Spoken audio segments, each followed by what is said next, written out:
আমান সাহেব খুব ভালো মানুষ। তিনি বললেন, এমনও তো হতে পারে ছেলেটি বিপদে পড়ে 5 লাখ টাকা কোথাও নষ্ট করেছে। তার যদি টাকারই লোভ থাকতো তাহলে এতগুলো টাকা তো আর ফেরত দিত না। যাই গিয়ে ছেলেটাকে পুলিশের হাত থেকে ছাড়িয়ে আনি। আমান সাহেব থানায় গিয়ে আবিরকে ছাড়িয়ে নেয়। বাবা, তোমার নাম কি? আমি বললাম আবির। আমান সাহেব বলল, আমার জন্য তোমার কি অবস্থা করেছে পুলিশ।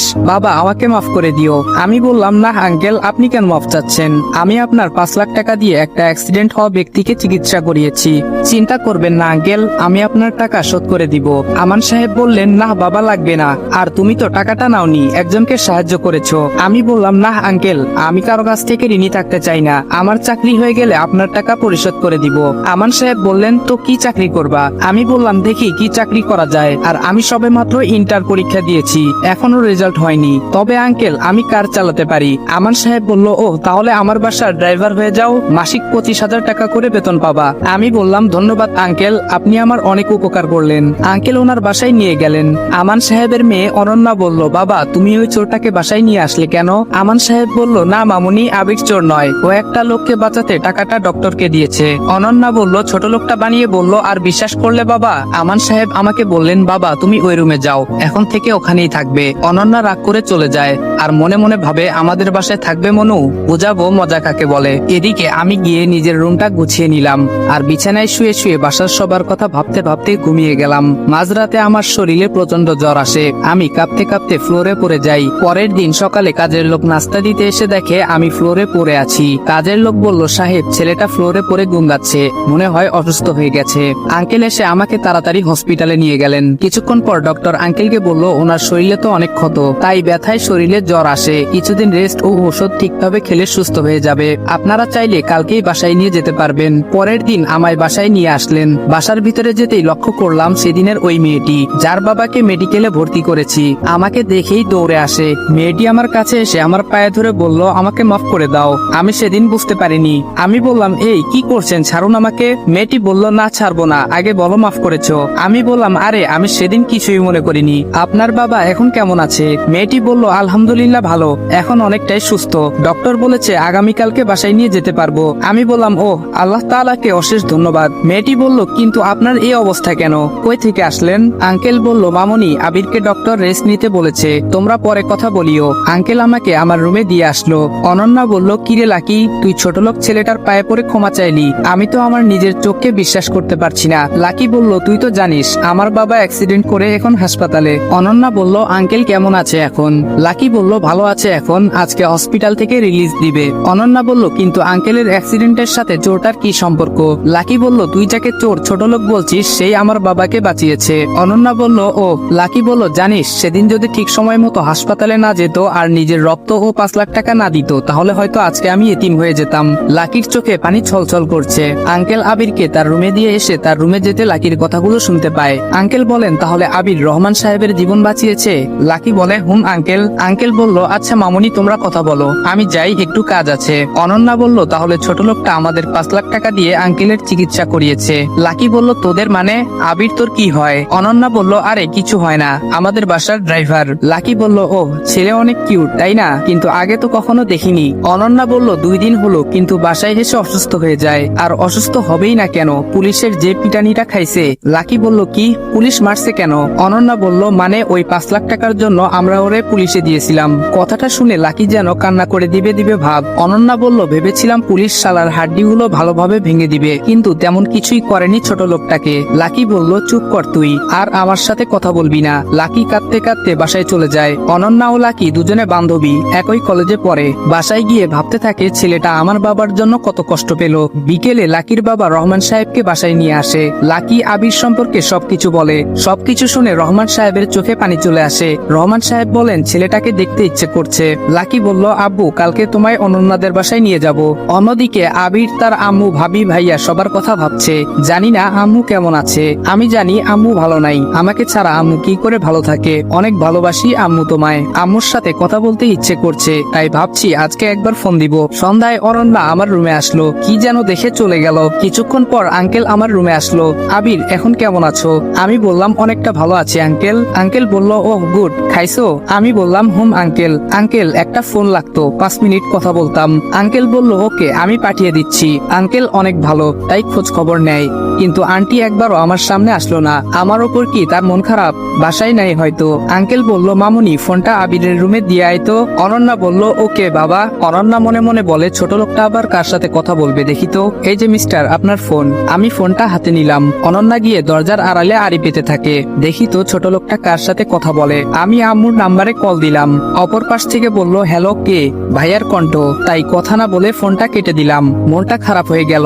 দেখি চাচাতো ভাই আরাফাতকে কল দেই। হ্যালো, আসসালামু আলাইকুম। আমি বললাম, ওয়ালাইকুম আসসালাম আরাফাত, আমি আবির। আরাফাত বলল, ও ভাইয়া তুমি কই? তোমার বিয়ের কথা শুনে বাসায় আসলাম। এখানে এসে এসব কি শুনছি? আমি বললাম, থাক ওসব বাদ দে। আম্মু কেমন আছে? আরাফাত বলল, বড় আম্মু ভালো নাই। তুমি যাওয়ার পর থেকে ঠিকমতো খায় না। তোমার চিন্তায় অসুস্থ হয়ে পড়েছে। আমি বললাম, কি বলিস? কথাটা শুনে বুকের ভেতরটা মোচড় দিয়ে উঠলো। আরাফাত বলল, ভাইয়া তুমি বাসায় ফিরে এসো। আমি বললাম, না, কি করে যাব বল? এই কলঙ্ক নিয়ে যেতে চাই না। আমি যে তোরে ফোন দিছি কাউরে বলিস না প্লিজ। আর মায়ের দিকে একটু খেয়াল রাখিস। আমার চোখ পানিতে ভিজে গেছে, কথা ঠিকভাবে বলতে পারছি না। আরাফাত বলল, ভাইয়া তুমি কান্না করছো? আমি বললাম, না রে, ভালো থাকিস, পরে কথা বলবো। অনন্যা আড়াল থেকে আমাকে এভাবে কাঁদতে দেখে তার চোখেও পানি চলে আসে। নিজের রুমে চলে যায় আর ভাবে, কে ওই ছেলেটা? মনে অনেক কষ্ট। আমি আম্মুর কথা ভেবে ঘুমাতে পারিনি। পরের দিন সকালে লাকি ও রহমান সাহেব আমাকে দেখতে আসে। আমার রুমে যেতেই দেখে আমি কান্না করতে করতে ঘুমিয়ে পড়েছি, চোখ মুখ ফুলে আছে। আঙ্কেল আমাকে ডেকে বললেন, কি হয়েছে তোমার, কাঁদছো কেন? আমি বললাম, না আঙ্কেল, আম্মুর কথা মনে পড়ছে অনেক। আঙ্কেল বললেন, কি হয়েছে তোমার মায়ের? আর এভাবে কেউ কাঁদে? আমি মনে মনে বললাম, আমার সাথে যা হয়েছে তা আপনাদের কিভাবে বলি? আপনাদেরকে বললে আপনারা সবাই আমাকে ভুল বুঝবেন। আঙ্কেল বলল, কি হলো, চুপ আছো কেন? আমি বললাম, কি বলবো? সবাই বলল, আমরা তোমাকে যা বলেছি তার উত্তর দাও। মনে মনে বললাম, কিভাবে বলবো? তাদেরকে সত্যি কথা বলবো নাকি মিথ্যা কথা বলবো বুঝতে পারছি না। নিজেকে সামলে নিয়ে বললাম, আসলে পরীক্ষায় খারাপ করায় আম্মু বড় ভাই আমাকে অনেক মারে এবং বকা দেয়, যে কারণে আমি বাসা থেকে এসে পড়েছি। অনন্যা বলল, তুমি মিথ্যা বলছো কেন? তার কথায় আমি কিছুটা ঘাবড়ে গেলাম, তবুও বললাম, কই মিথ্যা বললাম। অনন্যা বলল, তোতলাচ্ছ কেন? আমি কিছু না বলে নিচের দিকে তাকিয়ে ভাবতে থাকলাম। অনন্যা বলল, উত্তর দাও না কেন? কালকে রাত্রে কার সাথে কথা বলেছিলে? কিশোরই বা অপবাদ নিয়ে বাড়ি থেকে বের হয়েছ? আমি অনন্যার দিকে জিজ্ঞাসু দৃষ্টিতে তাকাই আর ভাবতে থাকি, সে কিভাবে জানলো। মনে মনে ভাবলাম, না, ওদের মিথ্যা বললে হবে না, সত্যটা বলতে হবে। আমি না হয় এদের সাথে আমার সাথে ঘটে যাওয়া ঘটনাটা শেয়ার করি, আর নিজের কষ্টের কথা অন্যকে বললে নিজেকে একটু হালকা মনে হয়। তাই আমি ওদের সবকিছু বললাম, বাসা থেকে শুরু করে এখানে আসা পর্যন্ত। বলার পর খেয়াল করলাম ওনাদের চোখে পানি, তাই আমি আবারও নিচের দিকে তাকালাম। আঙ্কেল বলল, সকলে নিচে চলো। আবির, তুমি ফ্রেশ হয়ে নিচে আসো নাস্তা করতে। তারপর সকলে নিচে চলে গেল আর আমিও আঙ্কেলের কথা মতো নিচে নাস্তা করতে আসলাম। এসে দেখি তারা আমার জন্য না খেয়ে ওয়েট করতেছে। আমি আসতেই আঙ্কেল বসতে বললেন। আমি মাথা নাড়িয়ে বসে খেতে লাগলাম। খাওয়ার মাঝে কেউ কোনো কথা বলেনি। আমি খেয়ে আমার রুমে চলে আসলাম। মায়ের কথা মনে পড়তে আবার চোখটা ভিজে উঠলো। এমন সময় খেয়াল করলাম আমার রুমে কেউ একজন আসলো। আমি চোখ মোছার বৃথা চেষ্টা করলাম। অনন্যা বলল, আবারও কান্না করছো কেন? আমি বললাম, মায়ের কথা মনে পড়ছিল। আচ্ছা বাদ দাও। অনন্যা বলল, শুনো, আমি তোমার সাথে যা করেছি তার জন্য সরি। আমি বললাম, আমি কিছু মনে করিনি। তার কিছুক্ষণ পরে লাকিও আমার রুমে আসলো। তাদের সাথে গল্প করতে করতে 12টা বেজে গেছে, তাই তারা চলে গেল আর আমি গোসল করলাম। তার কিছুক্ষণ পরে আজান দিল, আমি নামাজ শেষ করলাম। তখন একজন এসে বলল, আঙ্কেল নিচে খেতে ডাকছেন। আমি নিচে চলে গেলাম। আমাকে বসতে বলায় আমি বসে পড়লাম এবং লাঞ্চ করলাম। তারপর আমি আমার রুমে এসে পড়লাম। অপরদিকে লাকিরা চলে গেল। শরীরটা খারাপ থাকায় আমি ঘুমিয়ে পড়লাম। বিকেলে ঘুম ভাঙার কিছুক্ষণ পর অনন্যা আসলো। অনন্যা বলল, তোমার শরীর কেমন লাগছে? আমি বললাম, এই তো ভালোই। অনন্যা বলল, আচ্ছা ছাদে চলো, ছাদে যাই তাহলে আরো ভালো লাগবে। আমি বললাম, আচ্ছা চলো। আমি আর অনন্যা ছাদে গেলাম। ছাদ দেখে আমি অবাক। ছোট একটা বাগান বললেও ভুল হবে না। আমার কিছু প্রিয় ফুলও আছে এখানে। মাঝে একটা দোলনা এবং একপাশে একটা বসার স্থান আছে। অনন্যা বলল, চলো আমরা ওখানে গিয়ে বসে কথা বলি। আমি বললাম, হুম। আমি আর অনন্যা কথা বলছি। পরন্ত বিকেলটা ভালোই লাগছে, তবুও কেমন যেন একটা শূন্যতা অনুভব করলাম। কথায় আছে, স্মৃতি মানুষকে কুড়ে খায়। আগে বিকেলে সন্ধ্যায় কত ছাদে উঠেছি। অনন্যা বলল, কি ভাবছো? কথা ঘুরিয়ে বললাম, দেখো সূর্যটা কত সুন্দর লাগছে। অনন্যার সাথে আরো কিছুক্ষণ গল্প করলাম। তখন অনন্যা বলল, নিচে চলো, সন্ধ্যা হয়ে গেছে। দেখতে দেখতে 1 সপ্তাহ চলে গেল। এই কয়দিনে আমি অনেকটা সুস্থ হয়ে গেলাম এবং অনন্যার সাথে অনেকটা ফ্রি হয়ে গেছি। 1 সপ্তাহ পরে আঙ্কেল বলল, তোমাকে অনন্যার সাথে একই কলেজে ভর্তি করে দিব। আর তোমার ভালো ড্রেস নেই, তাই অনন্যার সাথে আজকে শপিং এ যাবে। আমি মাথা নাড়িয়ে হ্যাঁ জানালাম। অনন্যা বলল, চলো এখনই যাই। আমি বললাম, আচ্ছা। তারপর আমি আর অনন্যা গাড়ির কাছে গেলাম। আমি যেহেতু ড্রাইভিং পারি, তাই তাই অন্য কোনো ড্রাইভার নিতে হলো না। আমি আর অনন্যা মার্কেটে গেলাম। অনন্যার পছন্দ মতো ড্রেস কিনলাম। কেনার শেষে অনন্যা আমাকে একটা মোবাইলের দোকানে নিয়ে গেল আর আমার জন্য একটা মোবাইল কিনলো। মার্কেট করতে করতে দুপুর হয়ে গেল, তাই আমরা একটা রেস্টুরেন্টে গেলাম আর অনন্যাই অর্ডার দিল, তাই দুপুরে খেয়ে বাসায় চলে গেলাম। বাসায় গিয়ে ফ্রেশ হয়ে ঘুমিয়ে গেলাম। বিকালে অনন্যা এসে আমাকে ডেকে তুললো আর বলল তার বাবা ডাকছেন। আমি ফ্রেশ হয়ে নিচে গেলাম। গিয়ে দেখি আঙ্কেল বসে আছেন। তিনি বললেন, তুমি আর অনন্যা কোথাও থেকে ঘুরে আসো। আমি মনে মনে বললাম, হঠাৎ এটা বললো কেন? আঙ্কেলকে বললাম, আচ্ছা ঠিক আছে। তখন দেখি অনন্যা রেডি হয়ে নিচে আসছে। হালকা মেকআপে ওকে অপসরীর মতো লাগছে। অনন্যা এসে আমাকে ধাক্কা দিল। তখন আমার ঘোর কাটলো। আঙ্কেলকে বলে আমি আর অনন্যা বের হলাম। তখন অনন্যা বলল, জানো আমি বাবাকে বলেছি আমরা কোথাও ঘুরে আসি, চলেন ফ্ল্যাশব্যাক থেকে ঘুরে আসি। অনন্যা বলল, বাবা আমি আর আবির কোথাও থেকে ঘুরে আসি। আঙ্কেল বলল, কেন? অনন্যা বলল, বাবা আসলে আবির তো এখানে কিছুই চিনে না, আর ওকে নিয়ে ঘুরে আসি আর ওর মনও ভালো থাকবে। আঙ্কেল বলল, সে কি যাবে?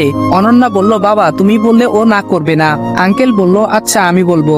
অনন্যা বলল, ওকে বাবা বর্তমানে আসেন। আমি বললাম, তুমি আমাকে নিয়ে আসলে কেন? অনন্যা বলল, এমনি আনছি। আমরা কথা বলতে বলতে গাড়ির কাছে আসলাম, কিন্তু অনন্যা বলল আমি রিক্সাতে যাব। আমি কিছু না বলে ওর কথা মতো রিক্সা খুঁজলাম। রিক্সা আসলে অনন্যা একটা ঠিকানা বলল। রিক্সা সেখানে নিয়ে গেল। যাওয়ার সময় আমি ওর কাছ থেকে একটু দূরে সরে বসলাম। তখনই অনন্যা বলল, এত দূরে বসেছো কেন? পড়ে যাবে তো। আমি বললাম, না আমি ঠিক আছি। অনন্যা বলল, বেশি কথা বলো কেন, একটু এদিকে আসো। আমি ওর কথায় একটু ওর দিকে চেপে বসলাম। কথা বলতে বলতে রিক্সা তার গন্তব্যে চলে আসলো। এসে বুঝতে পারলাম এটা কোনো পার্কে এসেছি। তখন অনন্যা বলল, নিচে নামো, আমরা চলে এসেছি। আমি নেমে পড়লাম। ভাড়া দিয়ে আমি আর অনন্যা পার্কে প্রবেশ করলাম। পার্কে গিয়ে দেখি সবাই জোড়ায় জোড়ায় বসে আছে।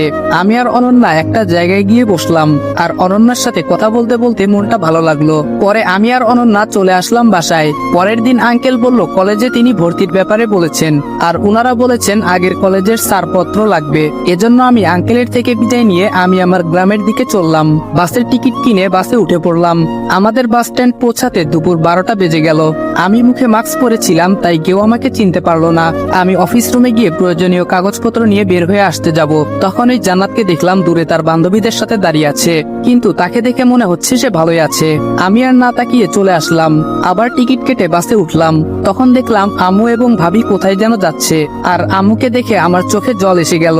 মনে হচ্ছে আম্মুকে গিয়ে জড়িয়ে ধরি, কিন্তু তার কোনো সুযোগ নেই। তাদের কাছে আমি অপরাধী। আমি কিভাবে যাব তাদের কাছে?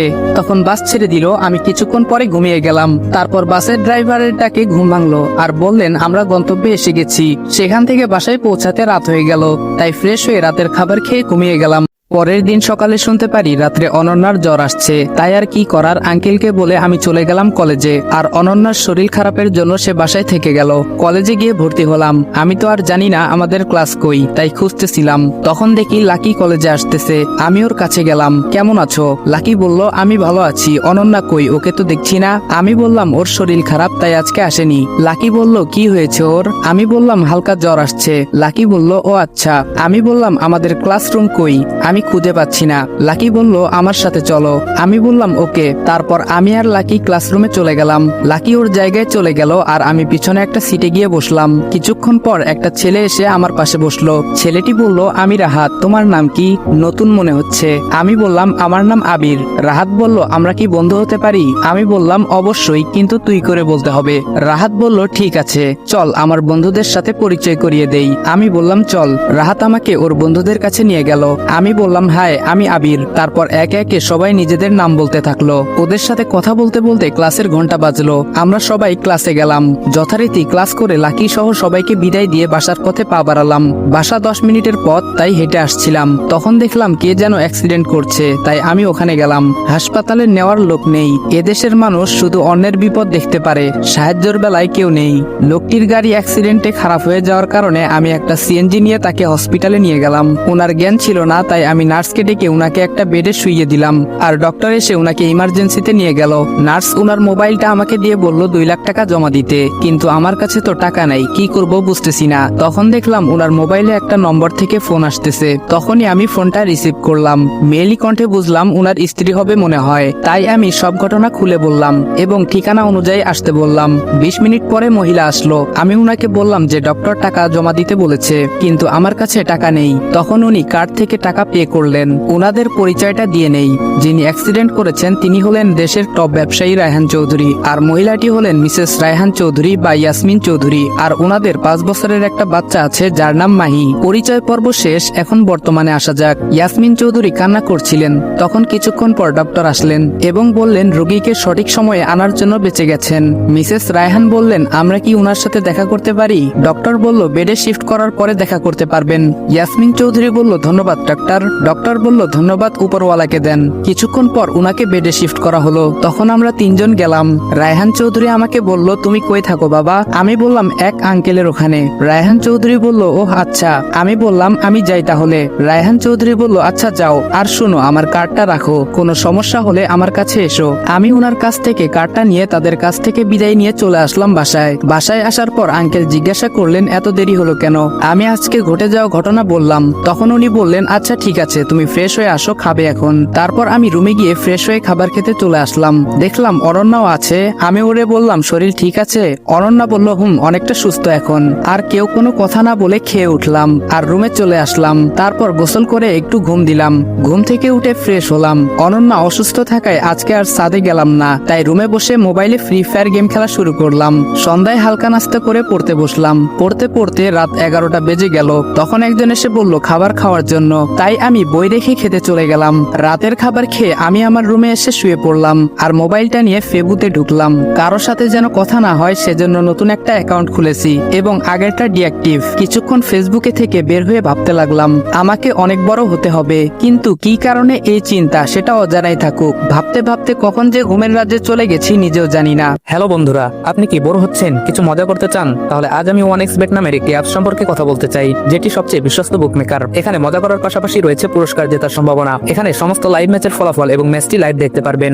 আপনি স্কোরের ভবিষ্যৎবাণী করে বাজি ধরতে পারেন, যেমন কোন দল জিতবে, কত রান করবে ইত্যাদি। এবং BMW গাড়ি, আইফোন, ল্যাপটপ আরো অনেক কিছু পুরস্কার জেতার সুযোগ রয়েছে। আর হ্যাঁ, বিখ্যাত PSG ও সিরিয়া এখানের স্পন্সর, তাই অবিশ্বাসের কোনো কথাই আসে না। এখানে ক্রাশ ও নতুন চিকেন রোড গেম সহ আরো বিভিন্ন ধরনের গেম রয়েছে, যেগুলো খেলে রয়েছে সহজেই টাকা জেতার সম্ভাবনা। আর রেজিস্ট্রেশন করার সময় আমার প্রচার কোড অনফায়ার ব্যবহার করে প্রথমবার জমাতে পান 12,000 টাকা পর্যন্ত ও ফ্রি স্পিন। আপনি সহজেই পেটিএম, ব্যাংক, বিকাশ, নগদ, রকেট এবং অন্যান্য সহজ পদ্ধতির মাধ্যমে আপনার জেতা টাকা তুলতে পারবেন। তাহলে আর দেরি কিসের? পিন কমেন্টের লিংক থেকে অথবা গুগলে 1xbet সার্চ করে আমার দেওয়া প্রোমো কোড অনফায়ার ব্যবহার করে রেজিস্ট্রেশন করুন এবং বোনাস পান। পরের দিন সকালে উঠে ফ্রেশ হলাম আর নাস্তা করে আমি আর অনন্যা একটা রিকশায় করে কলেজের উদ্দেশ্যে রওনা দিলাম। আমরা 5 মিনিটের মধ্যেই কলেজে চলে আসলাম। আমি, অনন্যা, লাকি এক জায়গায় আড্ডা দিচ্ছিলাম। তখন আমাদের সাথে আমার বাকি বন্ধুগুলো আসলো। অনন্যা বলল একদিনেই এত বন্ধু? আমরা সবাই হেসে দিলাম। অনন্যা বলল আচ্ছা বাদ দাও। আমি বললাম আচ্ছা রাহাত, তোর জিএফ নাই? রাহাত বলল নাই। মেহেদি বলল একদম মিথ্যা বলবি না। তাহলে সাইমাকে? রাহাত বলল ওই একদম বলবি না। আসলে সাইমা হলো লাকির খালাতো বোন, আজকে কলেজে আসেনি। লাকি বলল এত কিছু আর আমি জানি না? রাহাত বলল আমি ওরে পছন্দ করি, কিন্তু ওই আমাকে করে না। ওর বয়ফ্রেন্ড আছে কিনা তাও জানি না। লাকি বলল আচ্ছা চিন্তা করিস না, ওর বিএফ নাই, আমি সব ঠিক করে দিব। রাহাত বলল সত্যি? লাকি বলল তবে একটা শর্ত আছে। রাহাত বলল কি শর্ত? লাকি বলল আমাদের আজকে ট্রিট দিতে হবে। আমরা সকলেই বললাম সহমত। রাহাত বলল আচ্ছা পরে দিব। লাকি বলল না তাহলে হবে না, আর সাইমা কেউ পাবি না। রাহাত বলল এই না মানে এখন নিবি ট্রিট? আমি বললাম ওই চল আজকে ক্লাস করব না, আর এখনই ট্রিট দিবি তুই। রাহাত বলল ওই তোরা বন্ধু নাকি শত্রু? আমি বললাম দুইটাই। তারপর আমরা আজকে আর ক্লাস না করে একটা রেস্টুরেন্টে গেলাম আর যে যার ইচ্ছা মতো খেলাম।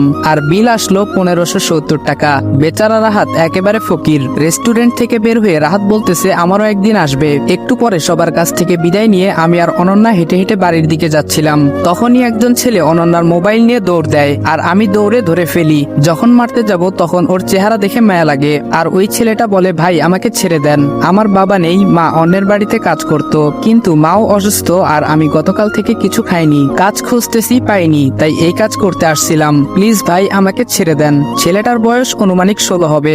আমি বললাম নাম কি তোমার? ছেলেটি বলল আমার নাম নাইম, প্লিজ ভাই মারবেন না। তখন আমি অনন্যাকে একটা রিক্সা করে বাসায় পাঠিয়ে দেই আর আমি ওই ছেলেটাকে নিয়ে একটা হোটেলে যাই। তাকে কিছু খাবার খাইয়ে ওরে নিয়ে বাহিরে আসলাম। বাহিরে এসে আমার কাছে থাকা 500 টাকা দিয়ে কিছু পত্রিকা কিনে দিলাম এবং বললাম এটা বিক্রি করে তোমার আরো লাভ হবে, ওটা দিয়ে তোমার মায়ের খাবার এবং ওষুধ নিও আর বাকি টাকা দিয়ে আবার কিছু কিনে বিক্রি করো। ছেলেটি তখন বলল, ভাই আপনার মন অনেক ভালো, আল্লাহ আপনার মঙ্গল করুন, আমি মাকে গিয়ে আপনার কথা বলবো। আমি ওর কাছ থেকে বিদায় নিয়ে চলে আসতেছিলাম, কিন্তু ওর কথা শুনে মায়ের কথা মনে পড়ে গেল। অজানা কারণে চোখ থেকে 2 ফোঁটা জল পড়লো। এভাবেই বাসায় চলে আসলাম। ফ্রেশ হয়ে দুপুরে খাবার খেতে চলে আসলাম। খাবার খেয়ে আমার রুমে আসলাম আর এসে গেম খেলতে শুরু করলাম। বিকালে অনন্যা আসলো আমাকে ডাকতে। সে বলল ছাদে যাবে, তাই আমি আর অনন্যা ছাদে গেলাম। অনন্যা বলল, আচ্ছা ওই ছেলেটার কি করলে? আমি ওর সাথে ঘটে যাওয়া ঘটনা বললাম। সে আমার দিকে তাকিয়ে আছে। অনন্যা মনে মনে বলে, আমি যতই তারে দেখি ততই মায়ে পড়ে যাচ্ছি। অন্য মানুষের উপকার করার জন্য কত কিছু করে, কিন্তু আমার ওকে ভালো লাগে কেন? আমি কি ওকে ভালোবাসি? না না, তা হবে কেন? আমরা তো শুধু বন্ধুর মতো। আমি বললাম, চুপ হয়ে আছো কেন? অনন্যা বলল, না কিছু না, এমনি। আমি বললাম, ওহ তাই বলো। অনন্যা বলল, একটা কথা বলবো? আমি বললাম, হ্যাঁ, এতে অনুমতি নেওয়ার কি আছে? অনন্যা বলল, তোমার কেমন মেয়ে পছন্দ? আমি ওর দিকে অবাক দৃষ্টিতে তাকিয়ে আছি, কিছু বললাম না। অনন্যা বলল, বলো না কেন? আমি বললাম, হঠাৎ এমন প্রশ্ন কেন? অনন্যা বলল, আরে এমনিতেই বলো। আমি বললাম, এখন কিছু নাই, আর আমি আর কোনো মায়ায় পড়তে চাই না। অনন্যা বলল, আচ্ছা বলা লাগবে না। অনন্যা মনে মনে বলল, এভাবে এখন না বললেও হতো। ওই দিনটা এভাবেই কেটে গেল। পরের দিন সকালে আমি আর অনন্যা একসাথে কলেজে গেলাম। কলেজে গিয়ে দেখি সবগুলো হারামি চলে আসছে, তাই আড্ডা দিচ্ছিলাম। তখন দেখলাম কয়েকটা বখাটে ছেলে একটা মেয়েকে উত্ত্যক্ত করছে, তাই আমরা ওদের কাছে গেলাম এবং ওখানে গিয়ে মেয়েকে দেখে আমি অবাক, কারণ সে হলো লিমা। লিমা বলল, কেমন আছোস? আমি বললাম, ভালো আছি, তুই কেমন আছোস? লিমা বলল, ভালো। তা তুই এই কলেজে? আমি বললাম, কিন্তু তুই এখানে কেন? লিমা বলল, আরে আমি তো এখানে ভর্তি হয়েছি। যেই ছেলেগুলো টিচ করতেছিল আমরা যাওয়ার পরে ওরা চলে যায়। আমি বললাম, এখানে না দাঁড়িয়ে চল অন্য কোথাও কথা বলি। ওহ, আপনারা তো চিনতে পারছেন না লিমাকে। আচ্ছা চলেন ওর পরিচয় দেই। লিমা হলো আমার স্কুল লাইফের বেস্ট ফ্রেন্ড। এসএসসি পরীক্ষার পরে ওর বাবার অন্য জায়গায় পোস্টিং হয় এবং ওরা সপরিবারে চলে যায়। এরপরে ওর সাথে আর কোনো যোগাযোগ হয়নি। অতীত শেষ, এখন বর্তমানে ফেরা যাক। আপনাদের সাথে পরিচয় দিতে দিতে আমাদের আড্ডার স্থানে চলে আসলাম। আমি বললাম, তা তোর সাথে ওদের পরিচয় করিয়ে দেই। লিমা বলল, তোর লাগবে না, আমি হয়ে নিচ্ছি। হ্যালো, আমি লিমা। সকলে পরিচয় হয়ে নিল। আমি বললাম, তা আন্টি আঙ্কেল কেমন আছে? লিমা বলল, ভালো আছে। আচ্ছা তুই এখানে আছোস, চল আমাদের বাসায় যাবি আজকে। আমি বললাম, না আজকে যাব না, অন্যদিন। আসলে আগে যখন স্কুলে পড়তাম তখন অনেকবার গেছি ওদের বাসায়, যে কারণে আন্টি আঙ্কেল আমাকে ভালোভাবে চিনেন। লিমা বলল, আচ্ছা ঠিক আছে। তখন ঘন্টা বাজলো আর আমরা ক্লাসে গেলাম। তবে খেয়াল করলাম মেহেদি লিমার দিকে তাকিয়ে আছে, আর আমি চুপি চুপি ওরে বললাম, কি দেখোস? মেহেদি বলল, মামা ক্রাশ নামক বাস খাইছি। আমি ওর কথা শুনে হেসে ফেললাম। যথারীতি ক্লাস করে বের হয়ে এলাম। ওহ, আপনাদের তো বলাই হয় নাই, রাহাত আর সামিয়ার হয়ে গেছে, আই মিন রিলেশন। তো রাহাত আর সামিয়া পিছনে কথা বলতে বলতে আসতেছে। চলেন ওরা কি বলে শুনে আসি। না থাক, অনের কথা শোনা ঠিক না। এদিকে আমরা যে যার মতো বাসায় চলে আসলাম। এসে ফ্রেশ হয়ে খেতে বসলাম। তখন শুনলাম অনন্যার খালাতো বোন নাকি আসবে আজকে, তাই তাকে আনতে যেতে হবে। সেজন্য আমি আর অনন্যা রেডি হয়ে তাকে আনতে গেলাম বাস স্ট্যান্ডে। আমি আর অনন্যা কিছুক্ষণ ওয়েট করার পর দেখলাম অনন্যা এগিয়ে যাচ্ছে। তখন বুঝলাম হয়তো ওর বোন আসছে। তখনই অনন্যা ওকে জড়িয়ে ধরলো আর আমার দিকে এগিয়ে আসছিল। আমার কাছে এসে মেয়েটি বলল, ওকে। আমি বললাম, আমি উনাদের বাসার ড্রাইভার। মেয়েটি বলল, ও অনন্যার খালাতো বোনের নাম মাহি। আর হ্যাঁ, আমি অন্যের আশ্রয়ে থাকতে চাইনি, তাই আমি চলে যেতে চেয়েছিলাম। আঙ্কেল বলেছিলেন যে অনন্যা ড্রাইভার হয়ে থাকতে, এর জন্য উনি আমার বেতনও দেন। কোনো চাকরির জন্য আমিও আর দ্বিমত করিনি, রাজি হয়ে গিয়েছি। এবার বর্তমানে আসি। আমি বললাম, আপনি গাড়িতে উঠেন। তখনই আমার গালে 2টা থাপ্পড় পড়লো। আমি নিচের দিকে তাকিয়েছিলাম আর চোখ দিয়ে জল পড়ছিল। মাহি বলল, ওই আমি কি নিজের হাতে গাড়ির দরজাটা খুলবো? তুই আমাকে কিভাবে দরজা খুলতে বলিস? আর আমাকে ম্যাডাম বলবি, মনে থাকে যেন। আমি বললাম, আচ্ছা ঠিক আছে। অনন্যা স্তব্ধ হয়ে গেছে মাহির ব্যবহারে। সে মাহিকে বলল, সে তোর থেকে বড়। মাহি বলল, ব্যবহার তোর কাছ থেকে শিখতে হবে না, আর আমি ছোট লোক দেখতে পারি না। অনন্যা বলল, ভুলে যাস না, সবাই মানুষ। মাহি বলল, তোকে জ্ঞান দিতে হবে না। আমি গাড়ির দরজা খুলে দিলাম আর মাহি গিয়ে বসলো। অন্যদিকে অনন্যা আমার পাশে এসে বসলো। তখন মাহি বলল, ওই ড্রাইভারের জন্য তোর এত দরদ কেন? অনন্যা বলল, কারণ আমি ওকে। কথা বলতে গিয়েও অনন্যা থেমে গেল।